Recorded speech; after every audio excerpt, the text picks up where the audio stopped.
October 1 മുതൽ ഇന്ത്യയിലേക്ക് പറക്കുന്ന വിദേശികൾക്ക് ഇമിഗ്രേഷൻ കൗണ്ടറുകൾ ഫിസിക്കൽ ഡിംബാർക്കേഷൻ കാർഡുകൾ പൂരിപ്പിക്കേണ്ടതില്ല.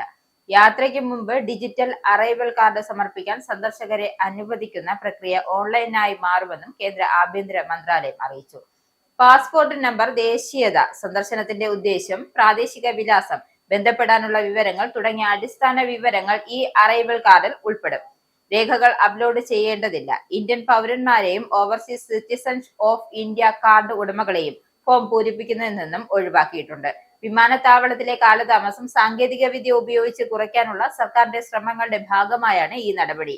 ഈ മാസം ആദ്യം ലക്നൌ, തിരുവനന്തപുരം, ട്രിച്ചി, കോഴിക്കോട്, അമൃത്സർ എന്നീ 5 വിമാനത്താവളങ്ങൾ കേന്ദ്ര ആഭ്യന്തരമന്ത്രി Amit Shah fast track immigration trust traveller programme ആരംഭിച്ചിരുന്നു. ഇന്ത്യൻ പൗരന്മാർക്കും OCI കാർഡ് ഉടമകൾക്കും ലഭ്യമായ ഈ പരിപാടി 2024 ആദ്യം ഡൽഹിയിലാണ് അവതരിപ്പിച്ചത്. പിന്നീട് മുംബൈ, ചെന്നൈ, കൊൽക്കത്ത, ബംഗളൂരു, കൊച്ചി, അഹമ്മദാബാദ് എന്നിവിടങ്ങളിലേക്ക് വ്യാപിപ്പിച്ചു. ആകെ 13 വിമാനത്താവളങ്ങളിൽ ഇപ്പോൾ ഈ സൗകര്യം ലഭ്യമാണ്. നവി മുംബൈ, ഗ്രേറ്റർ നോയിഡ എന്നിവയിലും ഇത് ഉൾപ്പെടും. യാത്രക്കാർക്ക് ഇപ്പോൾ നീണ്ട ക്യൂകളോ നേരിട്ടുള്ള പരിശോധനയോ ഇല്ല. കാലതാമസമില്ലാതെ വെറും 30 സെക്കൻഡിനുള്ളിൽ എമിഗ്രേഷൻ ക്ലിയറൻസ് ലഭിക്കുന്നു. പോർട്ടൽ ഏകദേശം 3 ലക്ഷം യാത്രാ പ്രസ്താവനകൾ വ്യക്തമാകുന്നു.